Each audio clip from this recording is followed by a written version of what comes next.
বাবা? ওঠো তো। এই তোরে ছেলের মারছিস কেন? ছাড়। হ্যাঁ, তুই এটা কি করতেছিস? তুই ওর বাচ্চারে মারতেছিস কেন? মারবো না তো কি করবো? আদর করবো? তোমার ছেলে আমার ছেলেকে হাত দিছে কেন? আমার ছেলে মারছে কেন? আরে বাচ্চারা খেলা করতেছে, হয়তো মারামারি হইতেই পারে। তার মানে তো এই না যে তুই আমার বাচ্চাকে হাত দিবি। ও, বাচ্চারা মারামারি করবে, তোমার ছেলে আমার ছেলেকে হাত দিবে, আমার ছেলেকে মারবে, আমি কি আঙুল চুষবো? হাসান, তুমি সামান্য একটা বিষয় নিয়ে তোমার ভাইয়ের সাথে এভাবে কথা বলছো কেন? তুমি কিন্তু তোমার ভাইয়ের সাথে এভাবে কথা বলতে পারো না। ভাবি, আপনি কথা বলবেন না। খারাপ ব্যবহারে কি হলো? খারাপ ব্যবহারে কি হলো? আমার ছেলেকে হাত দিছে, আমি ওকে মারছি। কেন, কিছু করবেন? কিছু বলবেন? আচ্ছা, এবার থাম। আমার পোলা তোর পোলারে মারছে, আর তুই আমার পোলারে মারছিস। শেষ। এই চলো ঘরে চলো। না, এইভাবে সমাধান করতে হবে না। আমি তো মানতে পারবো না। এটার বিহিত আমি করব। আমি আমি আব্বার সাথে কথা বলতেছি। আব্বা, আব্বা, কোথায় আপনি? আব্বা, আজকে যদি তুমি এটার বিচার না করো, হয়তো তোমার ছেলে এই বাড়িতে থাকবে, না আমি থাকবো। ওর ছেলে আমার ছেলের মারছে, ওর কত বড় সাহস আমার ছেলের গায়ে হাত দেয়। শোনো বাবা, আজকে যদি তুমি এটার বিচার না করো, তাহলে এই সংসারে আমি কিয়ামত ঘটাই দিই। কিন্তু আদৌ তো সত্য কথা, আমি তো ওর আপন ছেলে, ও তোমার রাস্তায় কুড়িয়ে পাওয়া ছেলে, যার কোনো চাল নেই, চুলে নেই, পিতৃ পরিচয়হীন। তোমাকে আমার বাবা দয়া করে, মায়া করে এই বাড়িতে আশ্রয় দিয়েছে। চুপ কর।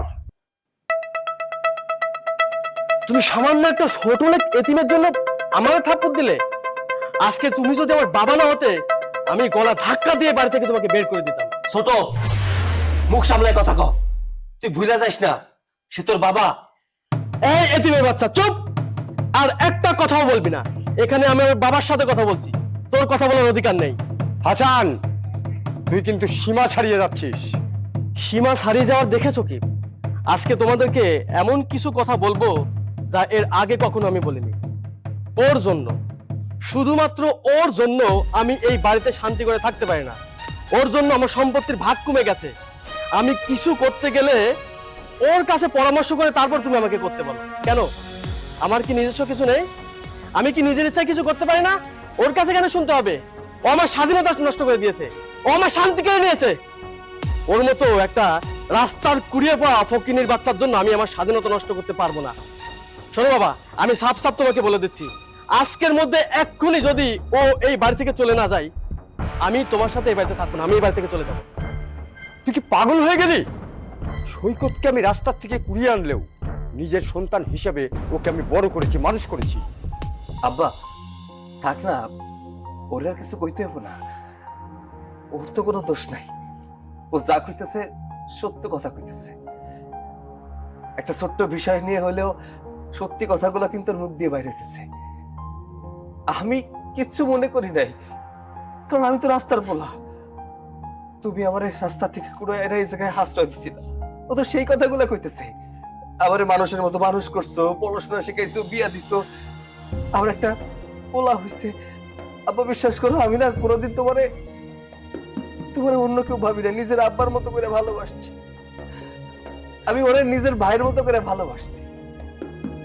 আমার কিন্তু এসব কথা মনেই আসিল না, কিন্তু আজকেও আমার কথাগুলো মনে করে দিল। ভাই, আমি কিচ্ছু মনে করি নাই।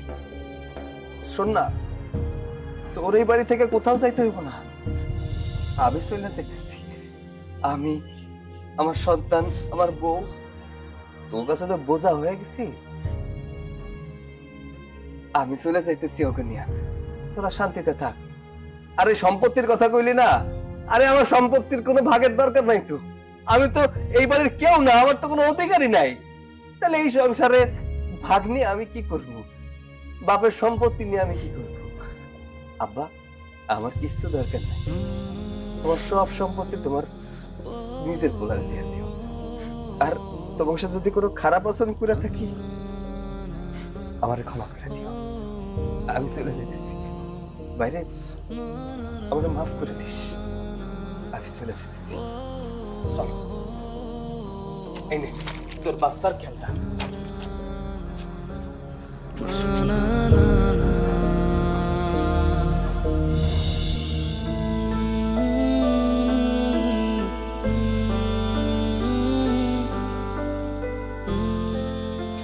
আপত্তা বিটা হয়েছে ভাই, আসলাম।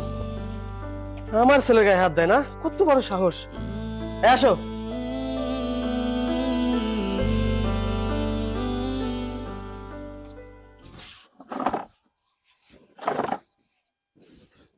আব্বা, কিছু বলবি? হ্যাঁ, ওই উত্তরপাড়া যে 2 বিঘা জমি আছে না, ওইটা বিক্রি করে দেন। কি বললি? উত্তরপাড়া জমি আমি বিক্রি করব? কেন? জমি বিক্রি করবো কেন? কেন বুঝেন নাই? আমার টাকা লাগবে, আমি ব্যবসা করব। দেখ, এই ব্যবসার কথা বলে বলে তুই আমাকে অনেক জমি বিক্রি করিয়েছিস। আমি ছাপ ছাপ তোকে বলে দিচ্ছি, আমি আর 1% জমি বিক্রি করবো না। দেখেন আব্বা, আমি ব্যবসা করেছি ঠিক আছে, লস খেয়েছি, উন্নতি করতে পারিনি, সেটা কি আমার দোষ? মানুষ আমার টাকা মেরে দেয়। আমি এত কথা বলতে চাচ্ছি না, আমার টাকা লাগবে। আপনি জমি বিক্রি করে দিবেন না কোথা থেকে এনে দিবেন না কি করবেন আমি সেটা জানি না, আমার টাকা লাগবে মানে লাগবেই, টাকা দিতে হবে, আমি ব্যবসা করব। এই ব্যবসা করে তুই কি করেছিস? তুই তো খালি লসই খেয়েছিস, উন্নতি করে দেখাতে পেরেছিস? পারবি না, কোনোদিনও পারবি না। আর জমি বিক্রির কথা আমার সামনে আর বলবি না তুই। আব্বা, আপনি যদি জমি বিক্রি করে না দেন তাহলে কিন্তু বাড়িতে অন্যরকম কিছু হয়ে যাবে। দেখ, তুই আমাকে আর ভয় দেখাবি না। তুই কি ঝামেলা করবি রে বাড়িতে? বাড়িতে কি ঝামেলা করবি? তুই যতই ঝামেলা করিস, সংসারটাকে ধ্বংস করে দিয়েছিস, জমি জমা বিক্রি করেছিস, আর কি করবি? ওই ভয় আর আমাকে দেখাস না।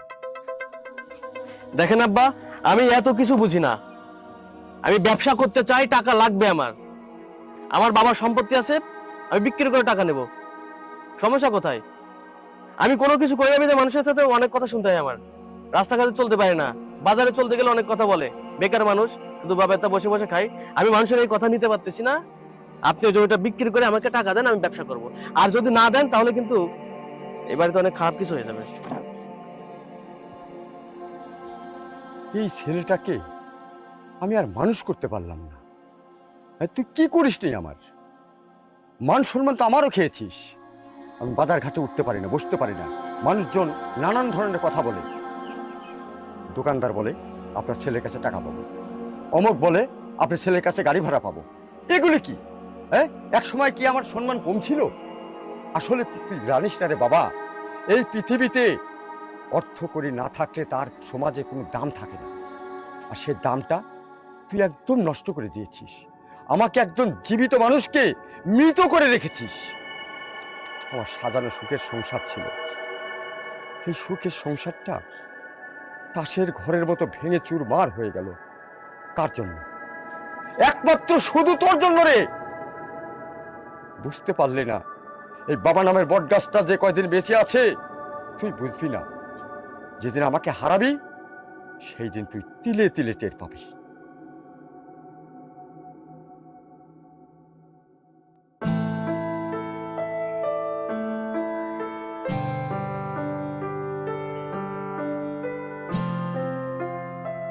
কি ব্যাপার? দেখো, তুমি আমার কাছে কিছু লুকিও না, তোমাকে দেখেই বোঝা যাচ্ছে তুমি কিছু না কিছু চিন্তা করছো। আমার কাছে খুলে বলো। আব্বার কথা খুব মনে পড়তেছে। 1 বছর হয়ে গেছে বাড়ি থেকে চলে আসছে। কেমন আছে, কি করতেছে, কি খাইতেছে কিচ্ছু জানি না। কতদিন হইলো ভাইটারেও দেই না। এই জন্য এই যা বসে বসে আর কি সব চিন্তা করতেছিলাম। তুমি এখনো তোমার সেই ভাইয়ের কথা ভাবতেছো, যে ভাই তোমাকে অপমান করে বাড়ি থেকে বের করে দিল, তারপরেও কিভাবে ভাবো? আমার তো জগৎ দুনিয়ায় কেউ আসিল না, আমি এতিম একটা পোলা। রাস্তা থেকে আমার আব্বা আমারে কুড়াই নিয়ে ওই বাড়িতে ঠাই দিছিল। ছোটবেলা থেকে ওই বাড়িতেই মানুষ, কেমনে বইলা যায় কত? আমি তো চাইলেও বলতে পারতেছি না, কিন্তু পরিস্থিতি যে আমারে আলাদা করে দিল। তোমগরে নিয়ে আমি এই জায়গা চলে এলাম। দেখো, আল্লাহর কি অশেষ রহমত, আল্লাহ যা করে বান্দার ভালোর জন্যই করে। সেই দিন যদি তুমি আমাদেরকে নিয়ে ওই বাড়ি থেকে চলে না আসতে, আজ হয়তো এত সয় সম্পত্তির মালিক তুমি হইতে না। এটা তুমি সত্যি কথাই কইছো। আল্লাহ যা করে বান্দার ভালোর জন্যই করে। দেখো না ভাগ্যের কি লীলা খেলা। ভাবছিলাম তোমারে নিয়ে কই যামু, কই থাকমু, কি করমু। আসে একটা কাজ জোগাড় করে ফেললাম। সেই চাচার বাড়িতে কাজ করতে করতে করতে করতে চাচা নিজের সন্তানের মতো করে আমারে ভালোবাসলো। তারও জগৎ দুনিয়ায় কেউ ছিল না। মরার আগে সব কিছু আমার নামে লেখা দিল। আজকে দেখো, টাকা পয়সার কোনো কিছুর অভাব নাই আমার। এত এত জমি, এত এত সম্পত্তি, এত এত টাকা পয়সা, সবকিছু আমার হয়ে গেল। শোনো না, আমার আব্বারে দেখতে খুব মন চাইতেছে।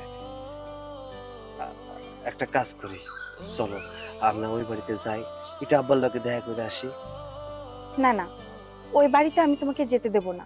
তুমি যদি ওই বাড়িতে আবার যাও, তোমার ওই ভাই তোমাকে আবার অপমান করে তাড়িয়ে দেবে।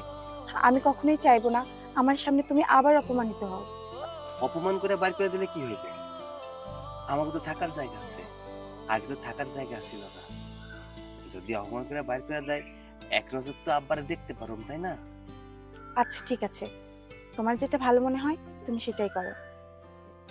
আচ্ছা শোনো, তাহলে তুমি ব্যাগপত্র গুছাই নিও, কালকে সকালেই আমরা ওই বাড়িতে যাবো। হ্যাঁ আচ্ছা শোনো, কাল যেহেতু আমরা ওই বাড়িতে যাব, তাহলে আজকে বিকেলে আমার ছেলেটার সাথে মাদ্রাসায় গিয়ে একটু দেখা করে আসবো। আচ্ছা ঠিক আছে, চলো বাড়ির ভিতরে চলো, আমি তোমাকে খাইতে দিচ্ছি।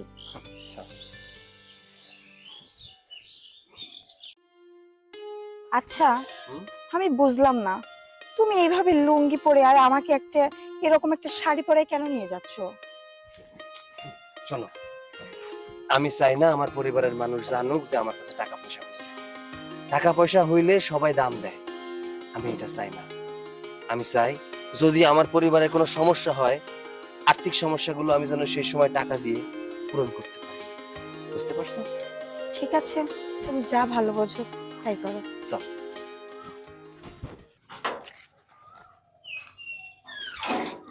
আসো।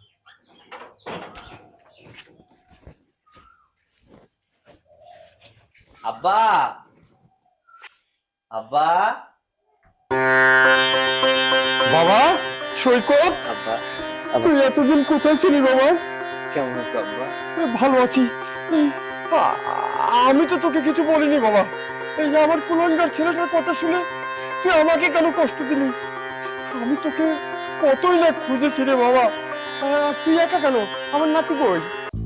আব্বা, তোমার নাতির মাদ্রাসায় ভর্তি করেছে, এর জন্য সচরাচর বাড়িতে আসতে পারে না, তাই ওরা নিয়ে আসি।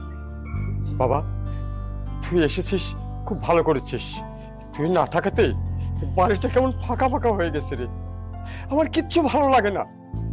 আর দেখ, তোর প্রতি কি আমি ভালোবাসার কোনো কমতি রেখেছিলাম বল? তোকে তো আমি আমার নিজের সন্তানের মতোই দেখতাম, তবু তুই আমাকে কেন কষ্ট দিলি রে বাবা? বাবা, বোমা, যাও সৈকতকে নিয়ে ঘরে যাও।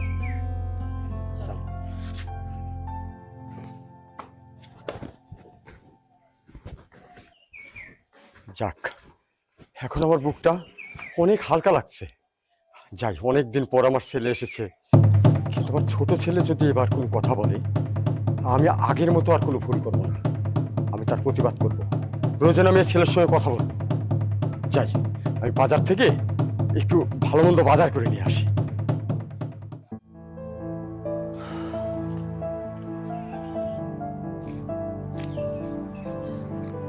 জি আব্বা, ডাকছিলেন, বলেন কি বলবেন।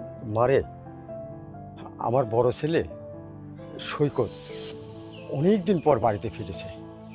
তে আমি বলি কি মা, এই যে আমার ছোট ছেলে হাসান, ও তো খুব রাগী মানুষ, আমার কোনো কথা শোনে না। তে আমি বলি কি যে ও যে বাড়িতে এসেছে, ও আবার যদি নতুন করে কোনো ঝামেলা সৃষ্টি করে, তাহলে তো বাড়িতে একটা অশান্তি লেগে যাবে।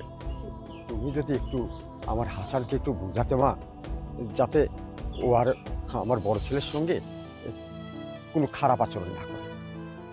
তুমি একটু বোঝাও মা। বাবা, আপনি তো জানেনই আপনার ছেলে কেমন। আপনি যেহেতু আমাকে অনুরোধ করলেন, আমি ওকে যেভাবে পারি বোঝানোর চেষ্টা করব বাবা, আপনি এটা নিয়ে চিন্তা করেন না। আচ্ছা, যাতে হাসান আর কোনো ঝামেলা না করে, শুধু এইটুকু তুমি একটু থামাবে মা। আচ্ছা ঠিক আছে বাবা।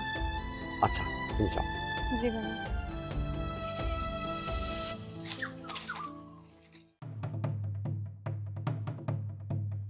কি গো, মন খারাপ করে বসে আছো? কোনো কিছু হয়েছে নাকি?